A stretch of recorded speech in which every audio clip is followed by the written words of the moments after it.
So how we start is I'm going to ask a question, and then if you think of a question, give it to one of my helpers, and they'll bring them up. All right. Let's start with Madeline. Madeline, why is it important for Roseville residents to understand human trafficking? Wait. You got it? Oh, good. Hi, I'm glad everyone's here. So one of the things that we see in trafficking is that victims often don't know what's happening to them, don't identify as a trafficking victim, don't realize that they're being exploited or that what's happening to them is a crime. And instead, they are identified and helped by people in the community who recognize that what's happening to them is wrong, who have a gut instinct that something in their situation isn't right, and who connects them with help and helps them exit the situation. And that connection, that identification and recognition happens not just from experts, churches, neighbors, school teachers, all are people who've identified trafficking victims. So to really prevent and help trafficking victims, all of us as a community should know some of the indicators, know that trafficking is happening here, and know what to look for, and know what to do, so that when we encounter someone where we think something is wrong, we know where to get some help. Because we can make a difference, and we do make a difference if we know what we're looking for. I don't know, does anyone else want to add anything? All right. I have a question for Bukola. So human trafficking is not just sex trafficking. Oh, is it? Sorry, everyone. Let's see, where was I? What is human trafficking? Thank you, Sherry. So human trafficking is kind of similar to domestic violence. If you want to look at the indicators, if you know about the power and control wheel, sometimes that is what it will look like to you, and that is what you will see first. But what makes trafficking is exploitation for someone else's economic gain. And it can be for sex or labor. Most of the time, people think that sex trafficking is just human trafficking, and that's it. And especially in Minnesota, I hear a lot about underage girls, girls my age, teenage girls, but there are also boys who are being trafficked, both for sex and labor. There are men who are being trafficked for sex and labor, and there are adult women. There are even older people who are being trafficked. So it's not only sex trafficking or underage girls. It's important to know also that human trafficking encompasses labor trafficking in addition to sex trafficking, and not just sex trafficking. So in my case, as a survivor, I was trafficked for labor, not sex. Thank you. And then for Maria, why do victims of trafficking often not relate to the term sex trafficking? Yeah, thank you.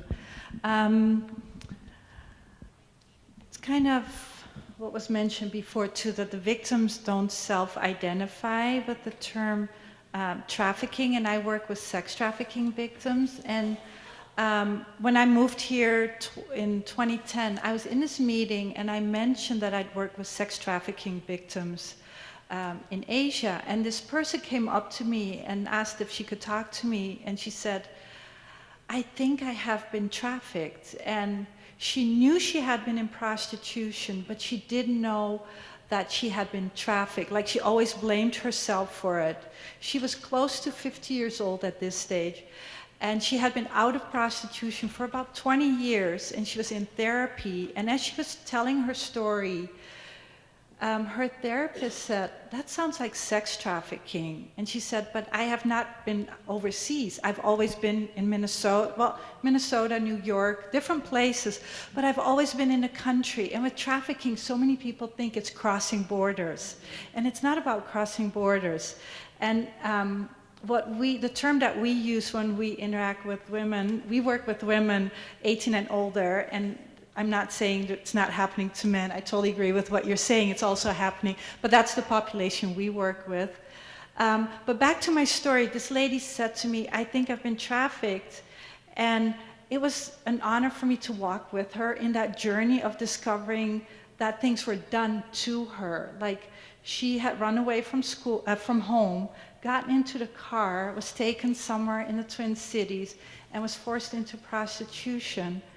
And she always blamed herself for it. And for her to discover that things were done to her, she made choices, but people had done things against her, and that she had been trafficked, but she always saw it as prostitution. And a term that I prefer to use is sexual exploitation as well. And when we interact with the women, we ask them questions, have you been sexually exploited? Like the trafficking, they think it's overseas. That's my long answer. Thank you. So Lori, I have a question for you. Where are people most vulnerable to becoming a victim of sex trafficking? Okay, the vulnerabilities for someone to be involved in sex trafficking, or we also say to be prostituted or involved in prostitution. Who has a phone here tonight? Got a phone, right? Okay. How about a heart? We got one of those too. Those are the two greatest vulnerabilities each and every one of us have. And as Maria just said, you know, the individual they worked with didn't really see herself at that as having been a victim. She saw more blame. But what these stories are that we work with the women is somewhere along the line, you know, if it was someone that needed to run away, she was probably, or he was being abused at home for some reason, they ran away, generally around 12, 13, 14 years old, just old enough where they feel like, okay, I can get away on my own, but they don't have the ability to be cared for. So that heart part has been missing. They didn't have the care that they needed. And so while they're out there, they need to be cared for to the very basic things all of us need, that shelter, that food, you know, those very basic things, but so much more, it's love. And that is the number one way that traffickers, or pimps, that's the more common term that we're familiar with, will lure or recruit or groom a person into being trafficked or prostituted. He'll act like a boyfriend. And I'll share just a little bit of my story. I never went into the fullness of having to live that lifestyle. However, I went through a grooming process, and this was back in 1980. Grew up in Bloomington, worked at a real nice restaurant where all the athletes came into, and one day a guy came in just acting like, you know, a potential man that wanted to date, and started to approach me, and we built up a relationship, you know, phone number, all that sort of thing. Until one night, we didn't go to my place, we didn't go to his place, he brought me to a hotel. And then that's when I found out, but we didn't have cell phones then. I felt the shame thing, like, oh my gosh, I got myself into this, how could I have been so dumb, that type of thing, but what happened, happened. But I am just grateful that at that time I was moving, I had someplace fresh to go. But that's what happened, is that grooming thing, and what I was desperate for was love. And I was raised in a time where my dad really was just like, that was my identity, was to have that guy, that family, you know, that type of thing. So a lot of women, they're looking for that identity, and they're looking for that in somebody else, in another kind of relationship. So if they're not getting it in their family, if they're not getting that attention, if they're doing the selfies all the time and trying to put something up, one notice me, and then somebody's watching and seeing they don't have that many friends on their Facebook or their Instagram or the likes or whatever, and he starts to give her a little bit of that, and then they start to private message, and then he says, I love that one picture of you, will you unbutton your top a little bit more? And it's that simple. And so then they maybe set up a time to meet, and then this relationship starts to happen. So it's just so slick. And on the reverse side is the demand. And so at Breaking Free, we work with the men too. We work with the men that have been arrested in a sting operation where they were caught about to purchase someone for sex. And so what we have done in the school now that they have to go to, they have to come to us and spend an all-day time with us. We used to just yell, "How dare you do that? Do you know what you're doing?" And we would have people come and, women survivors, and talk to them, yell at them, basically. And we never really found out, how that was going. Was that successful? And one man, Donald Galt, who's come alongside us, asked the question, why do they do it? And we just had to say, no one's ever really asked that. And so we sit down with the guys and we say, what is it that you need to be a man? What do you think it is to be a man? And they say, well, to be a leader, to be in charge, to know what's going on, to be a provider. You hear these things, but you don't hear about the love. You don't hear about, those things. So what we found as we're talking with these men and their vulnerabilities is that no one's really given a safe place for a guy to say, hey, I'm scared right now. I'm kind of confused. That sense that they think they have to be this performer. Or if they're upset or lonely, that, when have you heard a man go, I'm kind of lonely right now? And so we find out that these guys have had situations that have been either agonizing, going up. They have no other way to reach out. Their sense of being a man is by having sex, being this man in power and control, trying to regain what they don't have. And so we're learning that, but what happens under this roof of their vulnerabilities as we're learning is, again, this and this, because pornography is rampant. And so we're getting a false sense of what sexuality is, what relationship is, that this and porn has the same effect that heroin has on the brain. It's that addictive. And so to be turned on, to be aroused, it has to get more violent, more aggressive. That virginity age has to go lower and lower and lower. And so this is a society thing that's going on. So what we do under one roof is we have these guys coming and hearing about this, and us being open, saying, we see the struggles that are going on. And as our women tell their stories, and our guys are listening to it, these men are getting tears in their eyes. And so that's that heart part. But in the meantime, it's the combination of these two things that we see is going on with trafficking. So that's all of our vulnerabilities. Thank you, Lori. And for Madeline, I have another question. What can we do to stop human trafficking?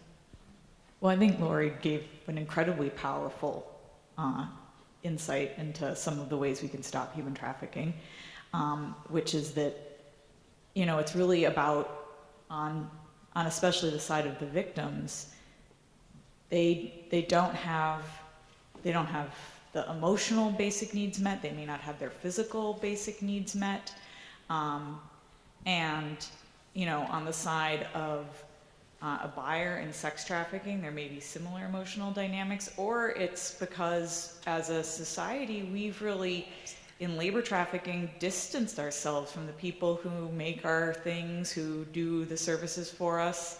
The person who puts a roof on a house has probably never spoken to the person who bought that house, they've never laid eyes on each other.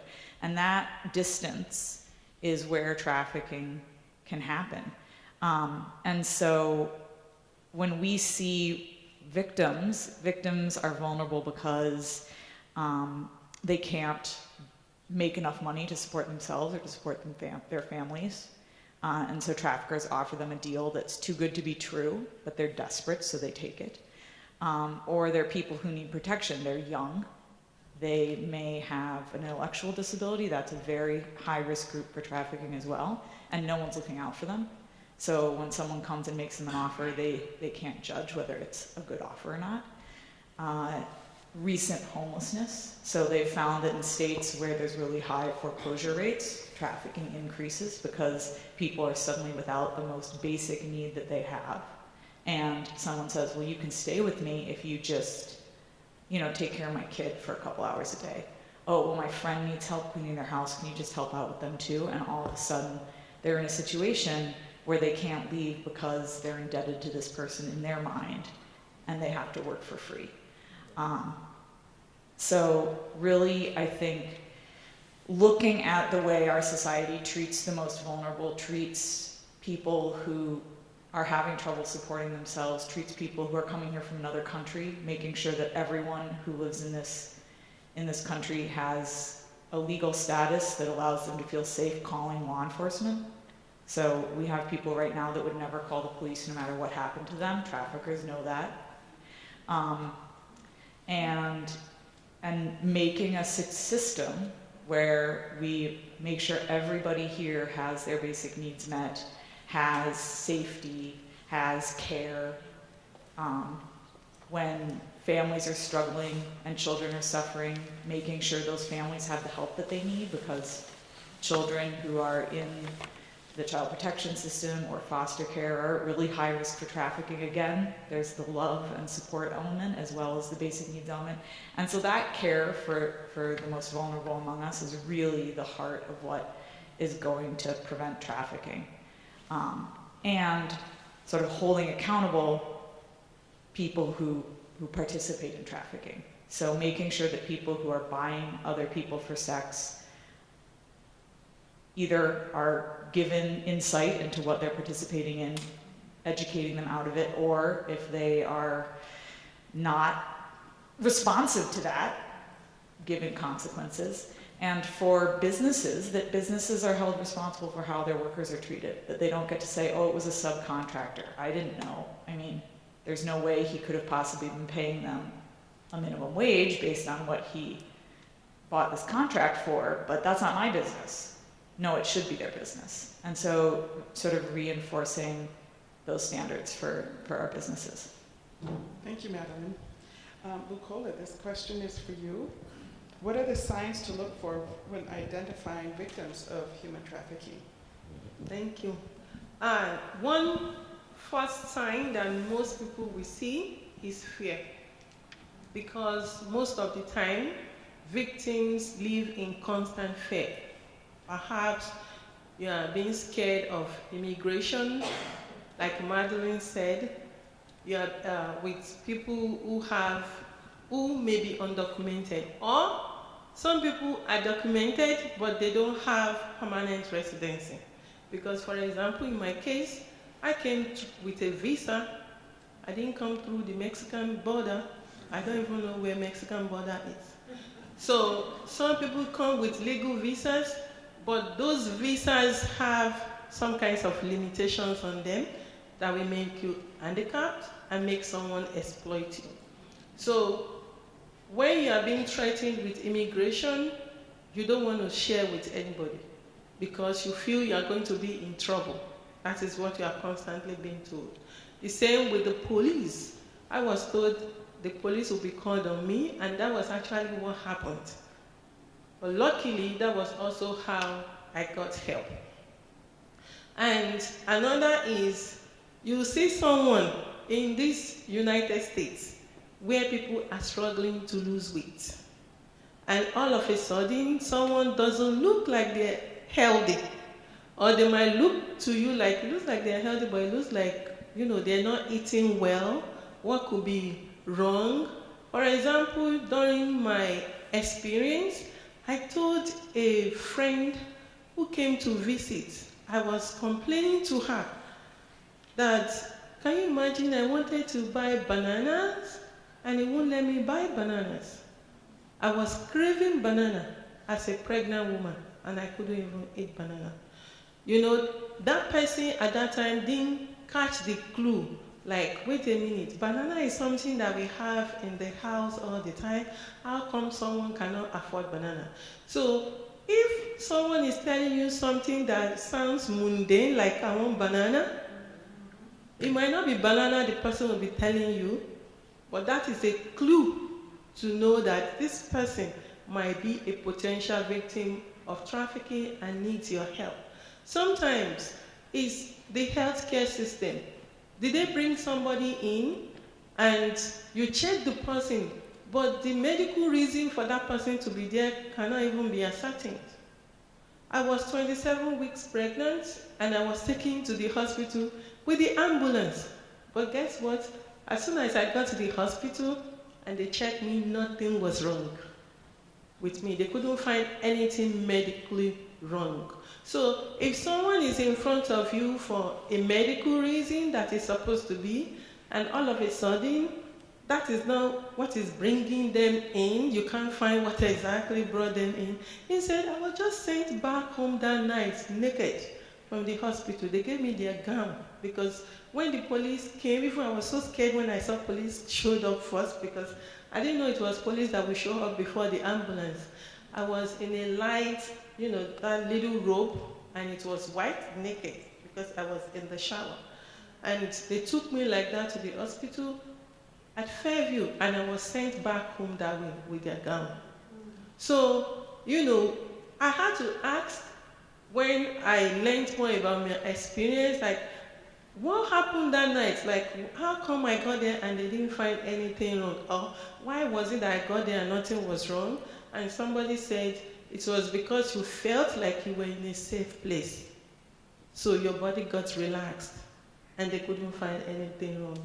So, and even when I had a baby, it was an emergency C-section.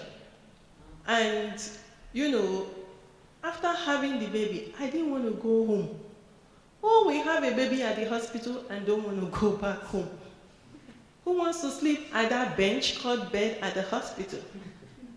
That was a clue for the healthcare providers. I had to ask the doctor, how long can I stay at this hospital? Can I stay for as long as I can stay at the hospital? And the doctor said yes. That should be a red flag, like, okay, why will someone just have a baby and this person don't want to go home? But at that time, they didn't catch it also. And it could be someone just telling you their story, like they tell you they're in a bad situation. What is the bad situation? To start picking some of these elements in the situation. For example, I don't know if you've seen any of those kids who sell magazines around. Well, I was training at an organization, and one of them said there were these young kids who were always selling magazines, and while they were selling the magazine, they come to Salvation Army for help. They were always in debt. They were always owing the magazine distributor for feeding, for transportation, for boarding. That is debt bondage, and it's a form of labor trafficking. So if someone is telling you that they're owing the person they're working for, something is really wrong. And if I may ask, how many of you are owing your employer here tonight? Anybody owing your employer? Is that a yes? You're all owing your employers?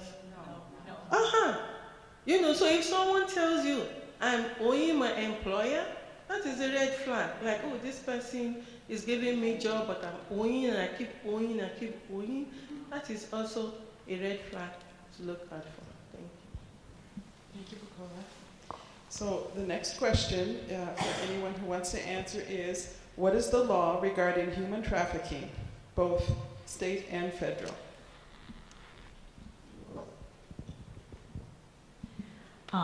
So both Minnesota and the federal government have a trafficking law, and they're a little bit different. The federal trafficking law is important because it provides immigration benefits. So that's really, if someone's from another country, really important. And the heart of federal law is that the trafficker has to be controlling the person through force, fraud, or coercion. So they're either physically abusing the person, denying food and water, locking them up somewhere. They've lied to them about what kind of work they're going to perform. They're making them pay a debt that doesn't really exist. They're threatening them. They're threatening them with deportation or arrest, or manipulating them emotionally. All of those things are necessary to show human trafficking. There's an exception if you are a minor victim of sex trafficking. You don't need to show force, fraud, and coercion if you are a child who is a sex trafficking victim. But all adults, all labor trafficking victims have to show that force, fraud, and coercion. The state law is different. The state law for sex trafficking is very different. In Minnesota, you don't have to show force, fraud, and coercion. Instead, any prostitution where a third party is selling someone for sex is trafficking. So every time you have a pimp selling someone for sex, that pimp is a trafficker. And that person being sold is considered a victim under the law. They may consider themselves a survivor, they may consider themselves a worker, but under the law, they're considered a victim. And the buyer is also participating in trafficking in all of those situations. In labor trafficking, under Minnesota law, you have to show that the person is being forced to work against their will or is in debt bondage. Those are the two sort of ways you can be labor trafficked under Minnesota law. In Minnesota law, the very special part of Minnesota law is that in our state, if you're under 18, you cannot be arrested or charged with prostitution. You have to be given services, and so you cannot be given a criminal response. And those services go up to age 24, but right now the protection only goes up to age for people under 18. So those are the two sort of big protections in the law, one for minor children under Minnesota law and one for immigrants under federal law. And the laws are pretty similar, but a little bit different. Thank you, Madeline. Our next question is, what role does male dominance play in making trafficking accepted by many people?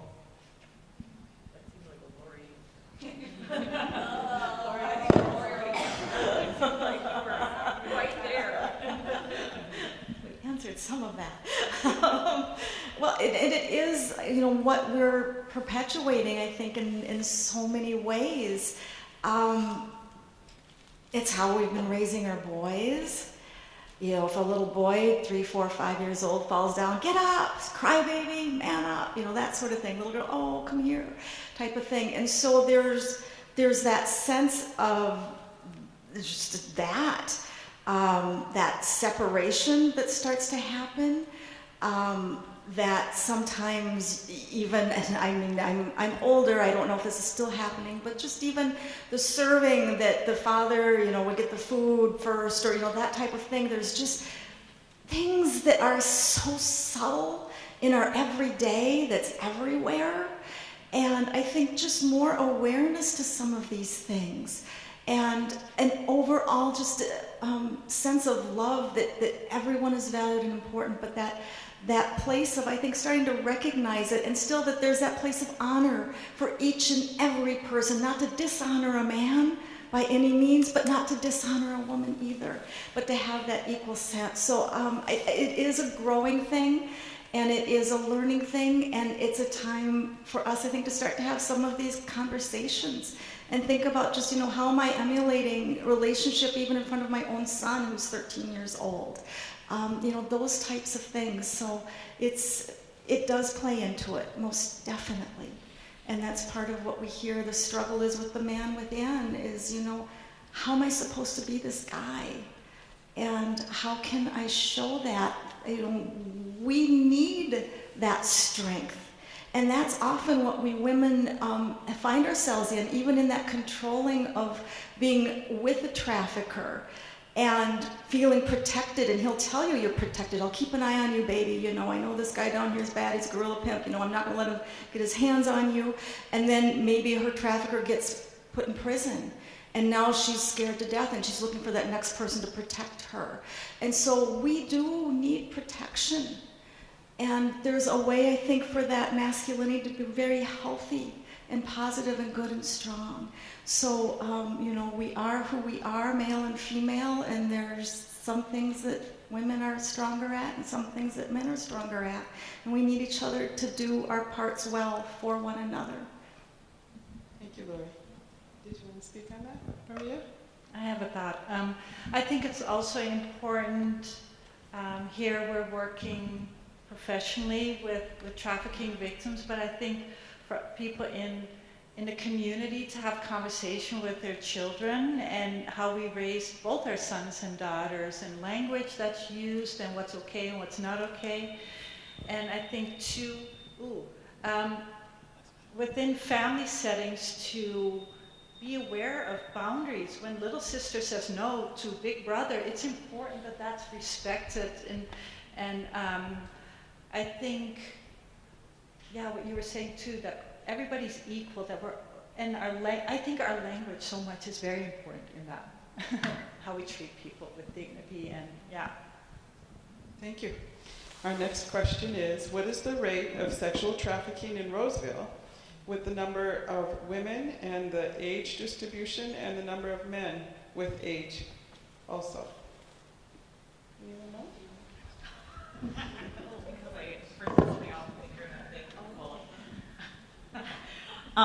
Okay, so confession, I unless Lori or Maria or Rapola steps up here, is that the numbers on trafficking are really bad and unreliable. So we don't have good numbers for what is happening in our communities.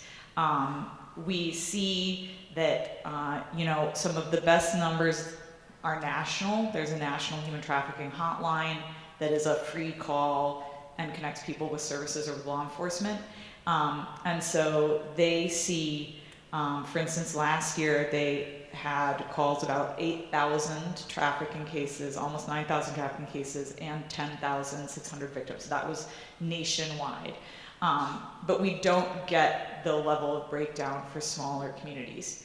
Here in Minnesota, in labor trafficking over the last couple years, we've seen 70 to 80 victims in the state. But part of that is because almost no one has any training on identifying labor trafficking, so it's really under-identified. In sex trafficking, when they passed the safe harbor law that protected children, one of the things that they did with that is they did a statewide series of trainings and created services that could help victims. And as a result of that, they went from seeing less than 100 victims a year to seeing 400 to 500 victims a year that met those services. So this is people under 24 and under. And so we don't know the scope because we need people looking for it. And so we don't know the numbers. And actually, I'm not going to make eye contact with Amy Kenzie, who is our plant in the audience. Amy, do you have any better numbers? No. It's a frustration we all share because everyone always wants to know the numbers, and we just have no faith that the numbers we have reflect the actual incident of trafficking happening in the community. So that's my answer, unfortunately. Thank you. Our next question is, in your opinions, does legalizing prostitution help make it safer for those employed in it?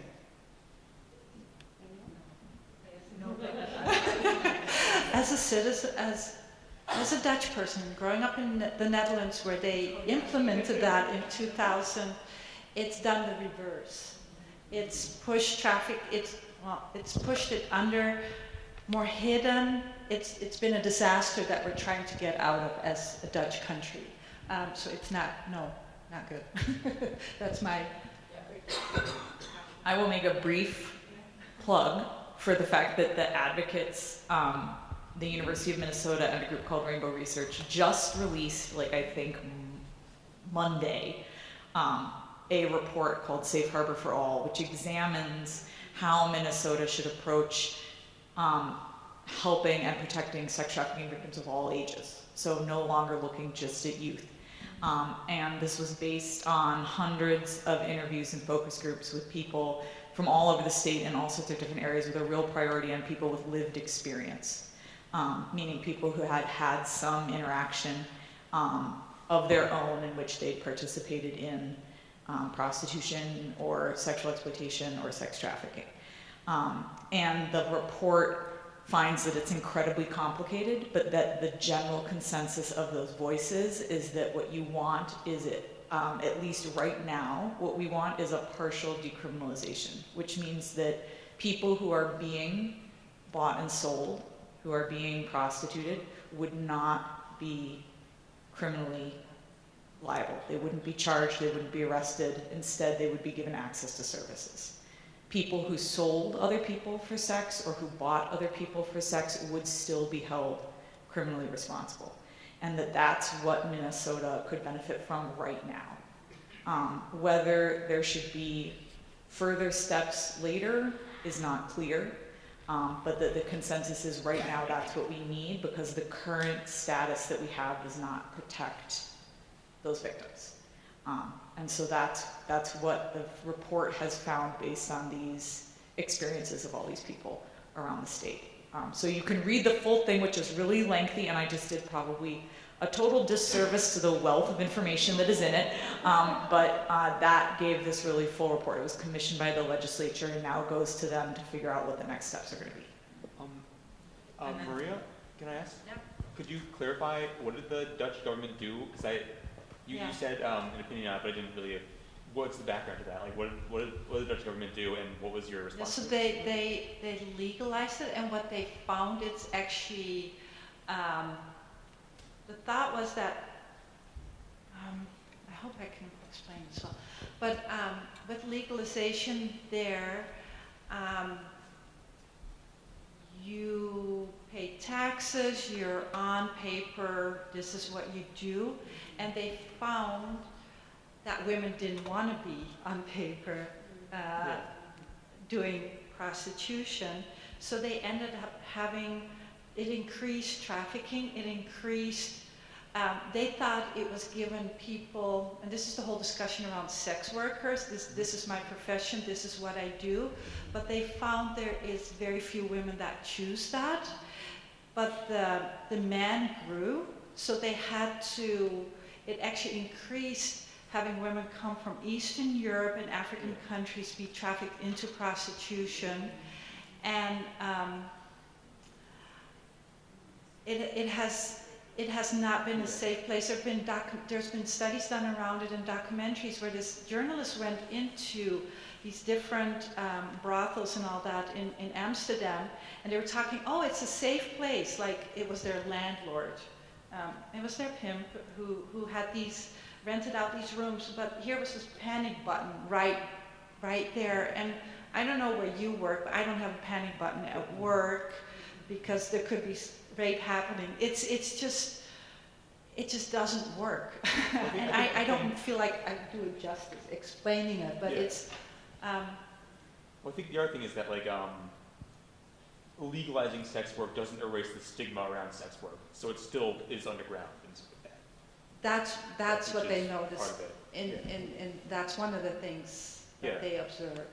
Yeah. Yeah, it doesn't mean, just because it's legal to do now, it doesn't mean that people consider it, like, sort of think of it, or give it, like, respect or anything, or, like, don't have the stigma around it. That's sort of idea. Yeah, and I think what it decreases the stigma around sex buying. So you see a huge increase in sex buying because now that's not illegal, but you don't have a similar increase in people who want to actually be professional sex workers. And so instead you now have an enormously large demand that needs to be met, and it's met through trafficking. And what they found too is the pimp was more protected than the woman. That makes sense. He had all the protection because this was legal, so they couldn't, there was nowhere to I'll stop talking out loud. I was just doing that because I wanted to. Thank you. No, thank you for asking. I feel it. I can't fully explain it. Thanks, Tom. Sorry. No. Our next question is, would you include individuals recruited into an organized cult for sale and begging, etc., as a form of trafficking? And is there a way to counteract these cult groups? Well, begging and peddling is also a form of labor trafficking because they can ask someone to go out there and beg and bring the money back to someone. Behind the scene, you don't see that is collecting the money from the person.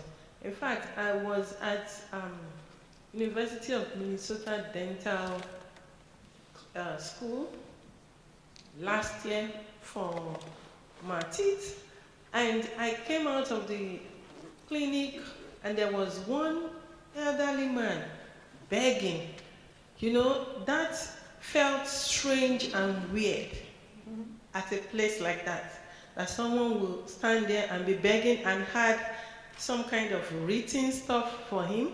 This man could barely speak English, but he had something written out for him. So someone could be somewhere watching to see how many interactions this person is having and how many people are giving him money. And at the end of the day, the person might collect the money and put that man back out there to be begging and giving people this script for them to read that, okay, this person needs help, or he needs to be somewhere, or he's trying to go somewhere and he needs money, and different people can just be giving money while someone is watching. So yes, it can be a form of labor trafficking where begging is used. And you know, sometimes with cultism, there are trafficking going on among gangs, because gangsterism is a form of cultism too, where it's a group of people where they have an oath or something and decide to do something that is not legally accepted in the community. And once someone is drawn into that group, they can make the person to do something against his or her will, and one of those could be trafficking. Thank you, Bukola. Anyone else? Definitely cults do come into play when we have different women that come in and share what they're leaving or escaping, or where maybe it first started for them. So that is a very real part of it. And to your point of gangs being like cults also, absolutely. And we have people too that have been, again, escaping various gangs. Recently a man came to us having been trafficked and forced to do drug sales, again, sodomized, you know, all kinds of things because of this gang threat. And part of what they were doing with him being an adult man was the fear tactic. If you don't do this, we know where your daughter is, they got her address, all of that. And so there's those kinds of fear things that play in, as well as people who may be here from another country, the threats of being told to go, you know, that they're going to be exported, or that their family members are going to be. There's those kinds of threats that often come along with these types of things, the gangs especially, and the cults too. It's just a whole network of fear and control. So, yeah. Thank you, Lauren. My next question here is, how often does trafficking occur in Roseville? And I just wanted to interject something here. I run the Rice Street Community Gardens in Maplewood, but a lot of Roseville residents are there. And a couple of years ago, we found out that there were 3 male gardeners that we had, and they had been exploited for labor in the farmland. A farmer had lured them there with something, I don't need to go into details, but they were lied to and then held captive and had to work, and they escaped to get away. So it does happen in Minnesota. So ladies, again, how does anyone know how often it happens in Roseville? Our answer is 6. Okay. Okay, all right. We don't know. Our local expert is 6. Well, I don't know, but what I would like you to know is that not to segment your community from other communities and trying to find, how many before you can help, or before you can pay attention to someone who might need your help. Today we might say, there is 0, or we don't know, or only few. Does that mean we shouldn't be looking? So let's start looking and paying attention. And sometimes, there is also the term called familial trafficking, where the trafficker is a family member. And with farm that you mentioned, a lawyer was talking about a case in Minnesota here where a woman was married by a Minnesotan from another country, and the man had a farm and made this woman, he didn't only abuse her, but he also made her to work at the farm for countless hours every day. And there was another case outside of Minnesota that a farmer got in not just one family member from this family, but got 3 family members into the farm to traffic them. So sometimes you might see someone in your community and they might look like, it's the family. Meanwhile, trafficking is going on in that family. Thank you. Does anyone know the consequences or punishment for someone being that's charged with trafficking?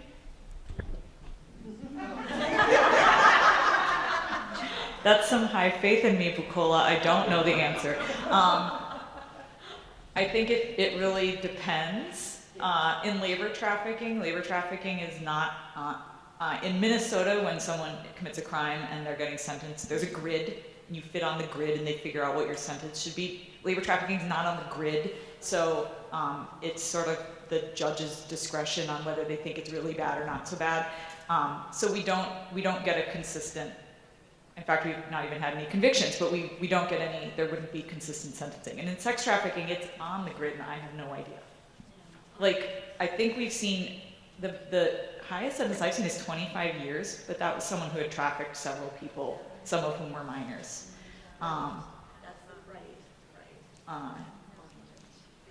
Yeah, 15, maybe less. It can really vary, and it depends on the jurisdiction. Some jurisdictions seek lengthy prison sentences, and some seek more shorter ones because they're looking for plea bargains, you know, and they want more convictions. You know, it really depends on the approach, but.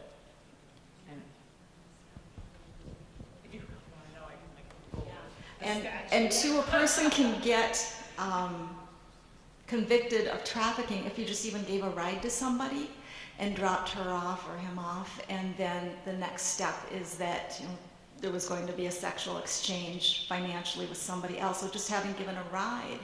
And we do know someone that did do that and ended up with 4 years having done that. So it does vary. They do tend to look at the cases. Someone that purchases first-time offense typically is a misdemeanor or gross misdemeanor. However, if it's someone that's underage, then it's a felony. And then again, it just depends too on the sentencing and so forth. Second-time offense then, you know, goes to felony from what I'm told. But again, the amount of time, you know, it just varies on who hears the case. I would like to add that unfortunately, they focus more on the numbers. So just like you all want to know what is the statistics, how many people, when a lot of people are involved, then they're more willing to work on prosecution. But when there is only one person involved, they could care less. But they say there is no resources. That is always the excuse, there is no resources. However, if you count the individual people together, we found out that it's a lot of numbers. My quick Googling has produced somewhat of an answer here. So there was a report published in 2016 by an organization called Watch, which does nonprofit court monitoring. And they found that in Ramsey County, the average prison sentence for cases with juveniles was 19 years. In Hennepin County, it was 6 years. So you see a really wide variation depending on the jurisdiction that you're in. Thank you for checking that out. I know you may have seen in the news last month in December, there was an arrest made in Roseville and 6 women were rescued. Thank you to our Roseville Police Department. And so here's another question. What kinds of physical signs should healthcare workers watch for to screen for human trafficking? Yeah. I think it's very important when you look at the I'm thinking, what was the medical, huh? Yeah. Sorry. It's so important when the question is asked. I remember going for a doctor's visit and they asked, do you feel safe at home? And nobody made eye contact with me. And I'm like, you wouldn't even know if I wasn't safe. Like, ask that question, look the person in the eye, don't scream. I know you're busy, but if that's an important question, look at the person. I think those things are very important. Tattoos, I think tattoos in the neck is a big sign. But many women who've been sex trafficked too, they end up in the ER and they don't come in saying, I've been trafficked. They've come with all kinds of other things, a lot of STIs and abdomen issues, but not saying, I've been trafficked, I've been raped, you know? So read between the lines. If you see something that seems weird, follow that gut instinct. Go with that. And believe people. I think that's so important too, because people come in with very confusing stories and it doesn't make sense, and we tend to think it's probably not true. It's like, no, trauma does that to people. Like, if people go through something very traumatic, if you put your whole life story on little post-it notes and you put it on this wall here, it's linear, it's one straight line. But trauma is kind of like a big fan that comes in and blows all those sticky notes off the wall, and they land. And then you want to make sense of your life, and you pull up one sticky note, and it's not in order. That's what trauma does too. So keep that in mind when you're in healthcare and you come across people that, it's like, wow, this is a confusing story. Like, it goes here, it goes there. Trauma does that. So awareness about trauma is very important.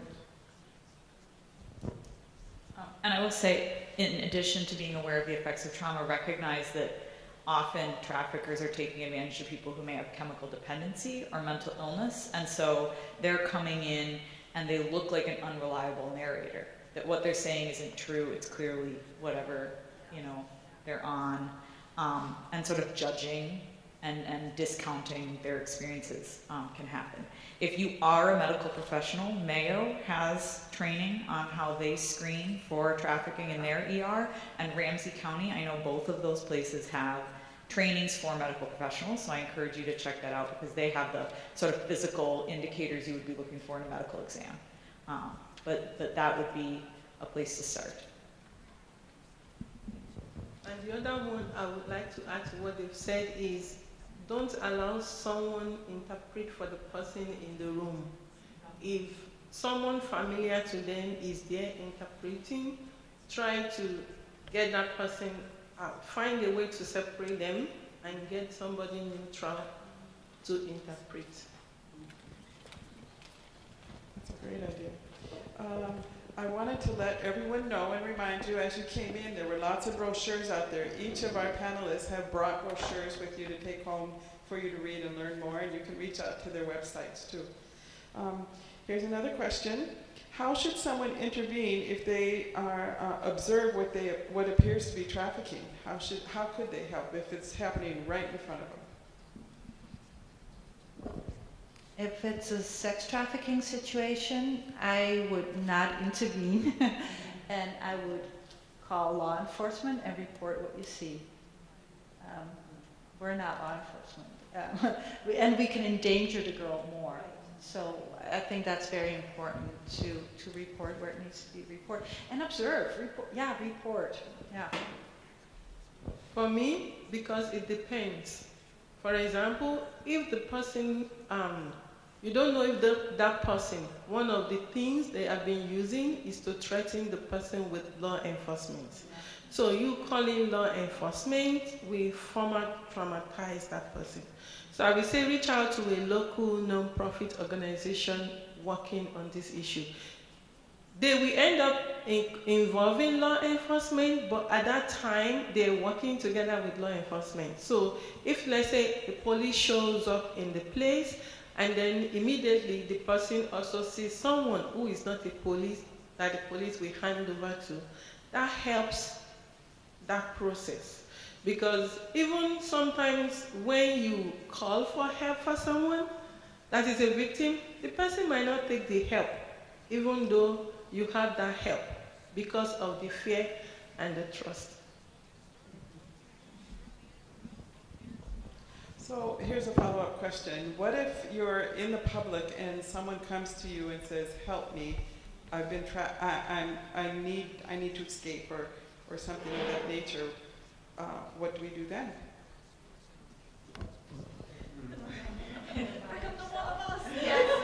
Are they alone? Like they approach you, the trafficker is... I'm assuming. Yeah. I would have conversation. We will be on the phone. We would find resources, like a safe place. And for our women, for sex trafficking victims, we look for a shelter We do transitional homes. We're not that first place. That's a real need in Minnesota. So initially, many times it ends up being a DV shelter or, yeah, finding them a safe place for sure. There are resources in Breaking Free too, and just give us a call or send her to us. And yeah, that immediate housing is a problem, but we do have a drop-in center during the day, and we will get a hotel room or someplace for her to be safe until we can get her something that's short-term. And you know, we've got the resources, and we all work together and try to help each other. So it is a community. And we're always calling each other, do you know of something? So yeah, there's resources, and we definitely have them. And I just thought of something. Can I add? Lori, you made me think of this with the phone. Everybody has a cell phone. You could certainly put in Breaking Free or Source or any of the other resources in your phone, have them ready, so that all you have to do is just dial that number with a, you know, touch of a finger. Yes, so what they said, that's true. I connect the person with resource right away. And sometimes the person might not even be physically with you asking for help, right away. I've had a situation with a survivor all the way in Wisconsin, called New York for help. So the New York person called me and said, I'm close to Wisconsin. I'm like,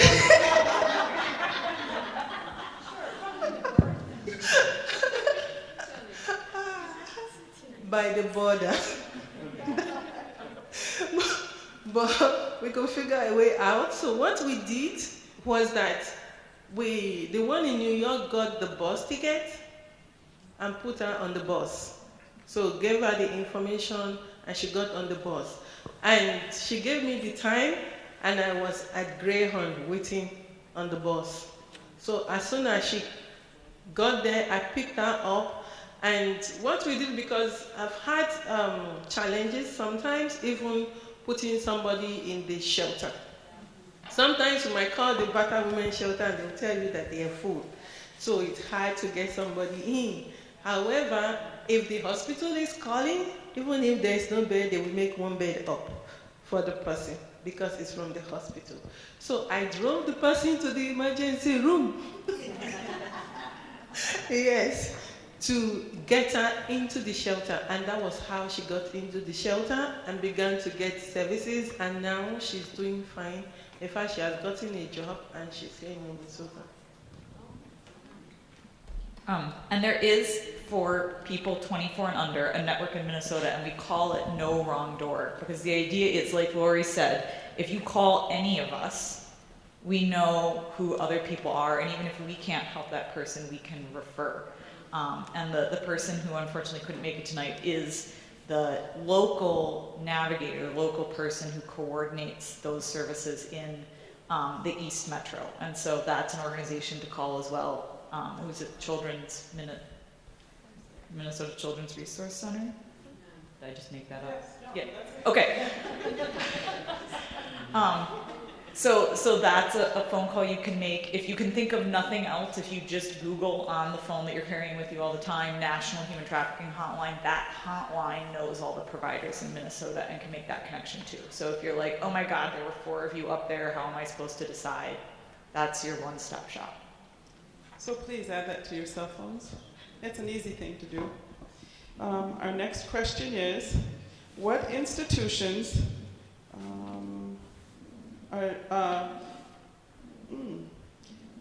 do you know of other institutions or organizations that are helpful with combating trafficking besides your own? Yeah. Yes, you just need to Google.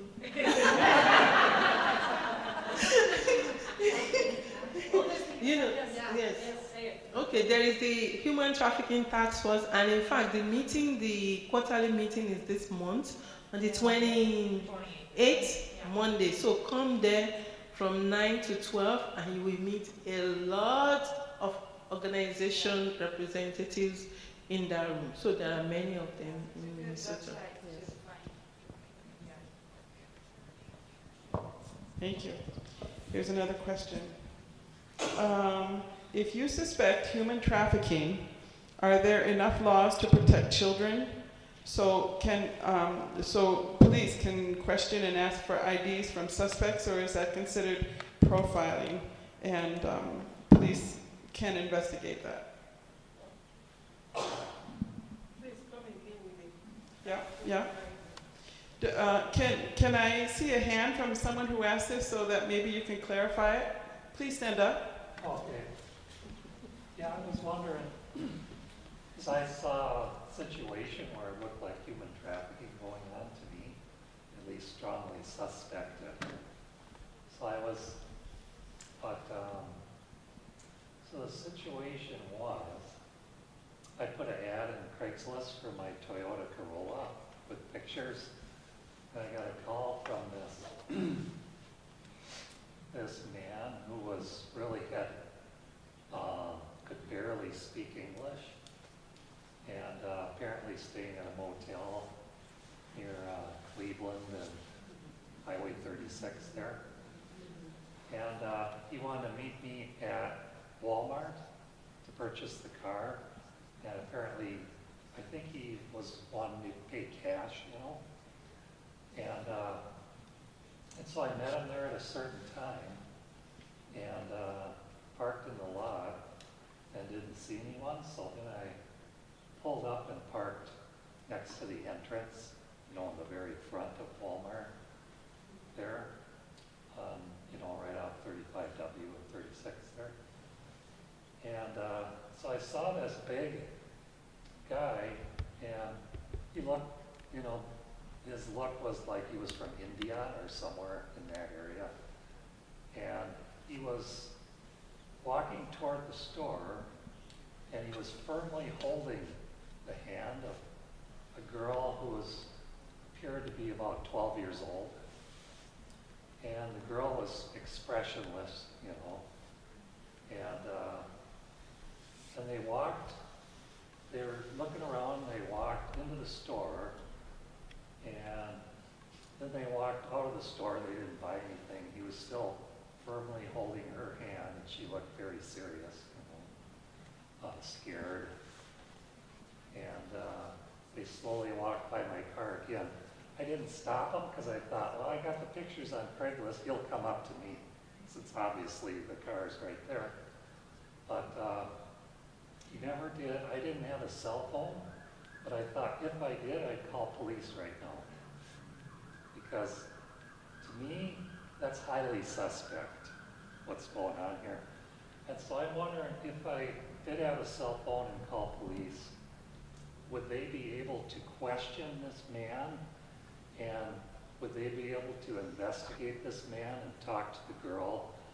Or are there laws about profiling or not enough evidence so that they can freely talk to these people and find out what's going on?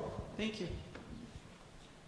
Yeah, so law enforcement is perfectly able to question if they suspect. They need to look at the situation and evaluate based on their understanding of trafficking, and they're going to look at it and say, do I have a suspicion based on my training as a law enforcement officer that this is trafficking? And so what we think of as suspicious may not match what law enforcement thinks of as suspicious.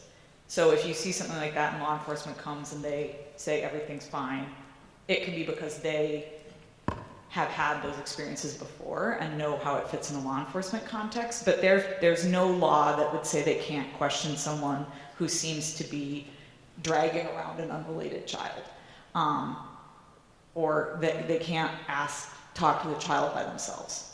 So they should be able to talk to anyone they need to see if something is wrong in that situation. I think it can be hard for I think it's always important to say, okay, this feels like a weird situation and I'm going to get an outside opinion, but it's really hard from the outside to definitively say it's trafficking or not. And so once an expert's brought in, really letting it be in their hands to determine what's going on in that situation. And I've been told we have law enforcement in the audience if they want to give any better explanation. No? Okay. I don't know if anyone else wants to add anything. Yeah, law enforcement can stop you anytime and ask questions. One day at night, I left my office and I was stopped. And the police came up and asked me, do you know why I stopped you? I said, I don't know. And I thought, oh, did I run the lights? Because I just passed through the lights. And he said, I saw you walked out of that building. So I said, oh, okay, I work there. I have an office there. And he questioned me, what is the name of your office? What do you do? I answered, he took my ID, went, came back, gave me my ID, and said, good night. So, you know, law enforcement can stop you anytime to ask questions. Anybody. And I know from personal experience with the Roseville police, they always tell us if it doesn't smell right, if it doesn't feel right, if it doesn't sound right, don't hesitate to call. So many times in Minnesota, and we practice Minnesota Nice, and we'll give people the benefit of the doubt. But again, going to what the lady said, trust your gut and call 911. That's what it's there for. All right. Here's another question. Can you please give some examples of cults involved in human trafficking? I don't know of cults here in Minnesota. However, I do know that those who are trafficked from other countries, for example, from Nigeria to other countries for sex trafficking, sometimes there are cults involved where they make the girls swear an oath, and because they've sworn the oath, even when service providers get into the scene to help, it's hard for them to take the help because they've sworn an oath that they believe is going to affect them, and not just them, but their family members back home.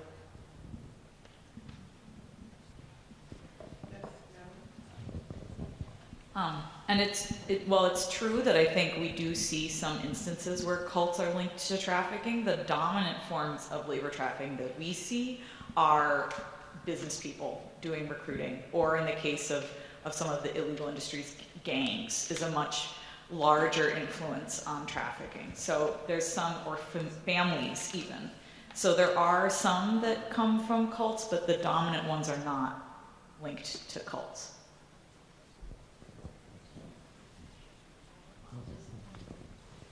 Truthfully, there's a sense of safety that you don't really dare say some things yet.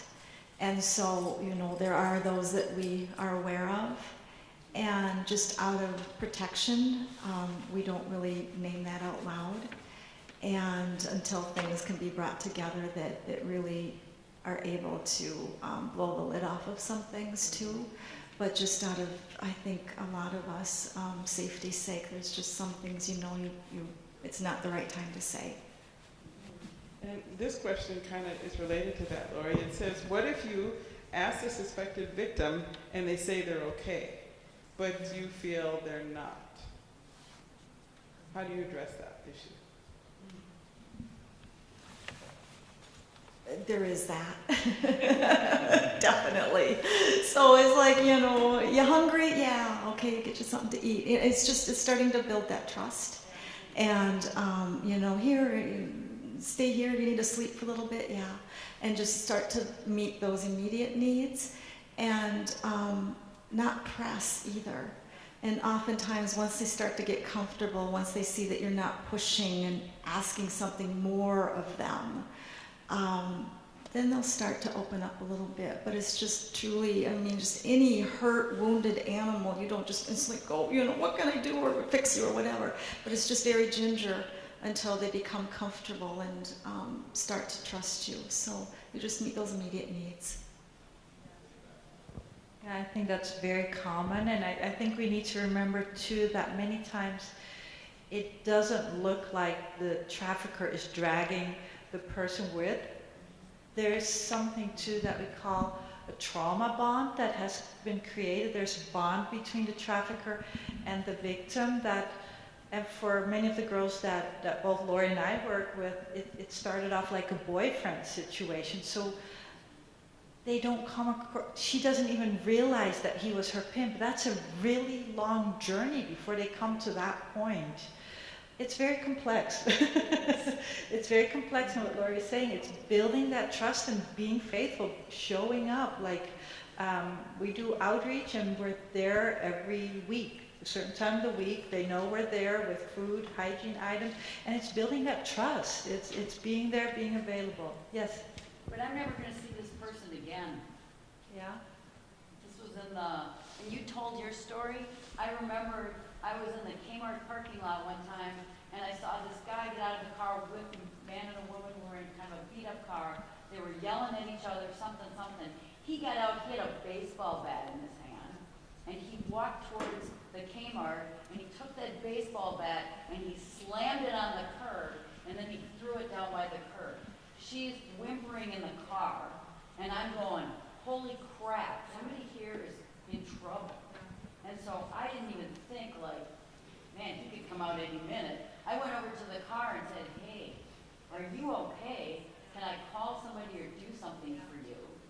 And she said, she's whimpering, but she said, no, I'll be okay. But she looked like a caged animal. And there wasn't like a huge age difference. It wasn't like she was 14 or something. But he was gonna come out of that Kmart, and he was still mad. Yeah, and that's very much often the case. We've had women that actually work for us now gave a baseball bat story in her situation, and she got hit. She had run away, and he found her and got out of the car, smacked her in the head. She ended up in the hospital, passed out in that. And when she came to, and the physicians and nurses were working with her, and they're wanting her to tell who did this to you, what help can you have? She's thinking in her head, he did this to me for running away. What would he do if I told? Right. And so that's kind of where that is. It's like, man, I know I'm in worse trouble if I say anything. But now that we're starting to become aware of these things, we're more quick to pick up that phone and call 911, get that license plate number, whatever it is. But they're more afraid to tell. And then too, that relationship part too, a lot of times they have kids, that's the baby daddy too. And so there's all these things that are intertwined, yeah. I think, Bukola, maybe you want to say something about this too, is that it may not be a trafficking situation. It could be intimate partner violence. Those things sometimes overlap. But that what people have found over the years is that you can't ever make someone leave. That if someone's in that situation, we really have to respect their agency and their understanding of their situation, and they have to take that step because they know when it's safe, they know when it's okay to tell someone, and it may take a lot to overcome what that abuser has done to them, but that if we try to act for them, it puts them at greater risk. So asking if they're okay, showing them that someone out there cares, it was already important. The only other thing I could think of saying is like, do you have a number of a hotline? I'm worried about you, and seeing if they would take that number, but even then they may not feel that they could because someone's looking through their phone. And so really letting them, as hard as it is, sometimes you have to walk away, and because they can't, it would put them in more danger. A statistic that we use often is that average it takes a woman to leave the situation with her sex trafficker 7 times to leave it actively. And it's not 7 times thinking I'm going to leave. So before they leave that first time, there's been a lot going on and a lot of planning, and then being pulled back into the life. And that's really hard to watch. That's really hard to walk alongside with. But often that's the journey of many of the survivors. That's 7 times leaving. And sometimes for the victim, that is like the life support. That's the only thing the person has. So you are unsure. But even though this is not the situation I want to be in, or at least I'm still sure of this one. So it can be really hard if it's just a one-time contact. That's why the suggestions here are really helpful to give someone for that one time. Even if it's just, slipping a card in their hands, they might keep it, or even just calling the name of an organization. Sometimes you call that name, the name might stick to their head, and when they're devising a way to leave, or they come and say, oh, this person mentioned the name of the organization, and if they have the chance or access to phone or internet, they might try to use that at that time. We're out of questions from the audience. Did anyone else have a question? Yes?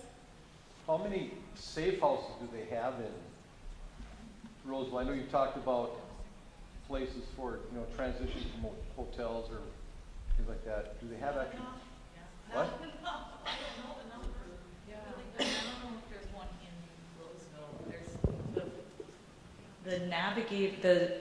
the person who would have been here tonight works for an organization that helps place people. And for people under 24, I think in East Metro, Tubman may be the housing provider, and they have some emergency shelter.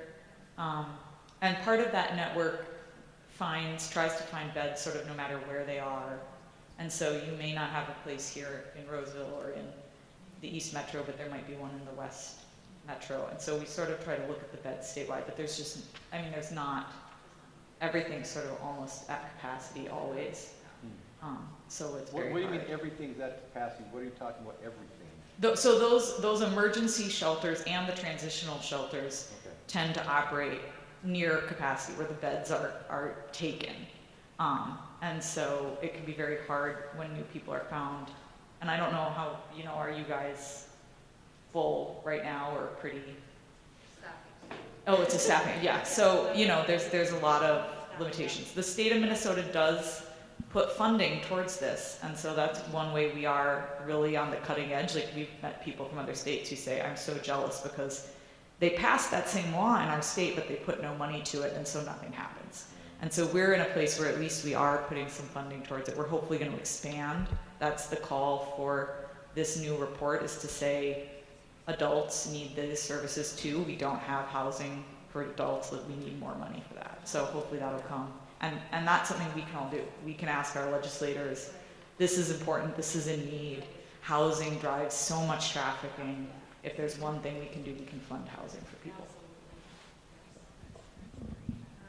On that note, we are actively looking for a case manager that helps our program, so I have a job opening. Thank you. We're almost out of time, and I wanted to give each panelist time to share. Is there one thing that you would like everybody to know? I know we talked on many aspects of human trafficking, but please take this time to share. I will just say that go tonight and show love out there. Go tonight and make yourself available as the listening ear. Go tonight and don't be judged. Don't ask probing questions. I say don't be like the police. Because the police always ask probing questions, and sometimes that even shuts a victim down from really saying everything they need to say to get help. If you act like you are being nosy, the person who is supposed to reach out to you will be running away from you. Just show that you are open, you care, and you have a listening ear.